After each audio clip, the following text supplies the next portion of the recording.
From the phones in our pockets to the power tools we use in our garages, so many devices are used every single day from lithium batteries. But firefighters are warning that if damaged or overheated, they can cause a serious explosion. It's one thing learning about Christopher Columbus in your history books, but what if you can get up close and personal at his actual ship? Tulip season is officially here. After months of winter's long grip, springtime has officially begun to bloom. This project represents more than just a trail. It's a pathway to a renewed community and connections, and for a brighter future in Chattanooga. Reporting live in studio, I'm Timber Williams, News 12.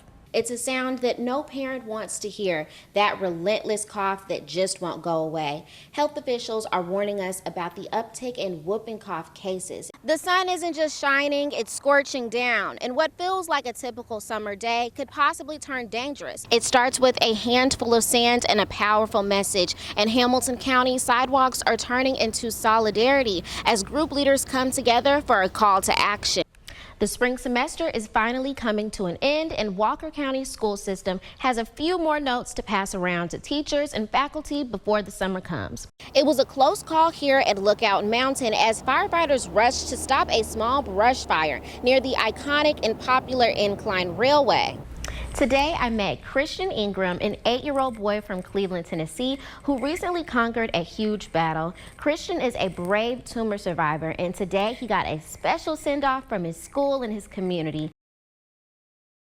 For the last day of Black History Month, Harrison Elementary School is celebrating in a unique way. Third graders of the school dressed up as historical Black figures, and I got to meet people like Kamala Harris, Obama, Tyler Perry, and many more. Hi, I am Madam C.J. Walker. Hi, my name is Kobe Bryant. I am Whitney Houston. I am Kamala Harris.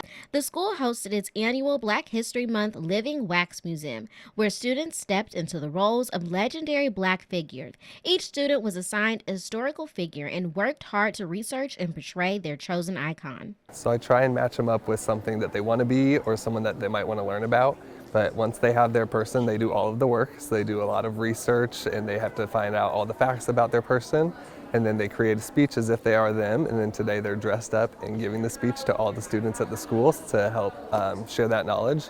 And I've just learned teachers sharing knowledge is important, but kids teaching other kids is really powerful. Madison, who is a third grader at Harrison Elementary, says she learned a lot this month studying gymnast Simone Biles. This morning and go in this little room and practice reading this speech and making it. But it didn't take nothing about like a week or so to finish this because she very important. She just like a big person, a famous person. Staff say they enjoy teaching and ensuring that children understand the importance of learning about historic African American figures. I think it's so important for the kids to be able to see themselves in people that have made such strides and have made such important things for us in our country. Happy Black History Month! Reporting in Chattanooga, I'm Timber Williams, News 12. The IBMA Business Conference has started right here in Chattanooga, and musicians from all over the world have gathered for the week-long conference to show off their skills and learn more knowledge. Let's go ahead and take it away.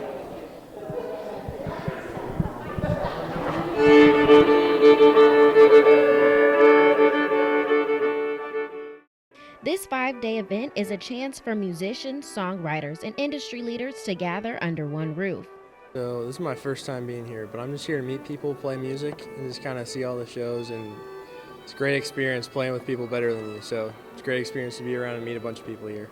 From workshops to panels, the conference offers a variety of different sessions for artists in bluegrass. Going on in the room just next to us is called Gig Fair, and it's kind of like speed dating for talent buyers. So I helped book the Earl Scruggs Music Festival and a concert series at our facility, and so we get to meet with bands. So you have all these different venues meeting with bands for a few minutes at a time, where bands get to pitch themselves, essentially. They get to talk about what their show's like, what kind of music they play, and then they get to learn more about the various venues across the industry. But business is just the beginning. By midweek, the IBMA Bluegrass Ramble will take over downtown venues. On Friday, we have IBMA Bluegrass Live, which is a street festival that's happening. We're taking over all of downtown Chattanooga, We have 3 main stages. It's going to be the Visit Chattanooga stage, Tennessee Sounds Perfect stage, and the Pinnacle Financial Partners stage. All of that is happening in the heart of downtown. And can't forget Thursday night, which is the biggest night in bluegrass, and that is going to be our award show, where Steve Martin and Allison Brown are actually hosting this year, so very exciting. Reporting in Chattanooga, I'm Timber Williams, News 12.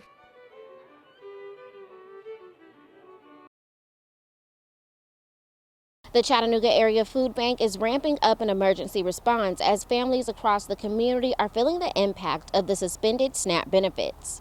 We know food insecurity is the highest it's been in about a decade across our country, and we've seen longer lines over the last 8 months at our food pantries across our communities. They're distributing about 30% more food than normal.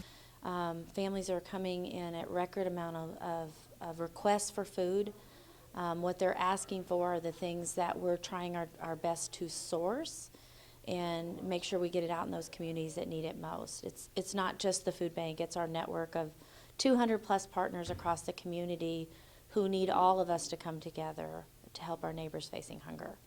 According to SmartAssess, about 690,000 Tennesseans, roughly 10% of the population, rely on SNAP benefits. We are a people-serving organization. We're built for crisis.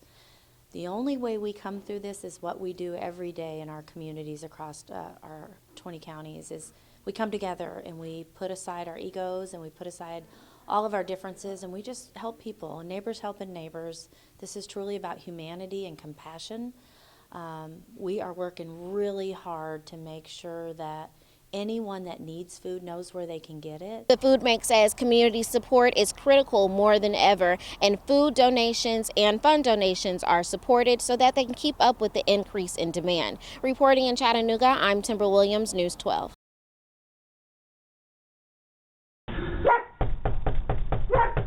Hey, your dog just killed one of my chickens. I'm putting it down. Behind me is the yard where a playful and loving dog named Roman is now been laid to rest, all due because a neighbor shot and killed him. Now a family is mourning the loss of their dog. Somerville resident Corey Allen Lane has been charged with cruelty to animal under a city ordinance after shooting and killing his neighbor's dog. According to the Gilreath family, their dog Roman got loose from their property after his shot collar died. And at first I didn't really realize what was going on, but essentially what it was, hey, you know, your dog killed one of my chickens, I'm putting him down. So I didn't know what was going on at that point. I said, I'm coming out, what the heck, you know, blah, blah. And after I get up and get my shoes on and stuff, by the time I walked outside, it had already been done. Now the family is wanting justice as they are left heartbroken. At this point, I really am not interested in any type of apology or anything like that. The damage is done, you know. At this point, I'd rather just see some justice.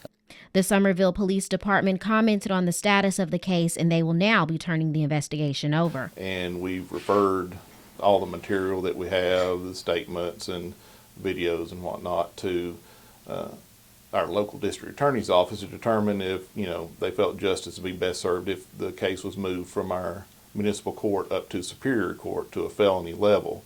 Reporting in Somerville, Georgia, I'm Timber Williams, News 12.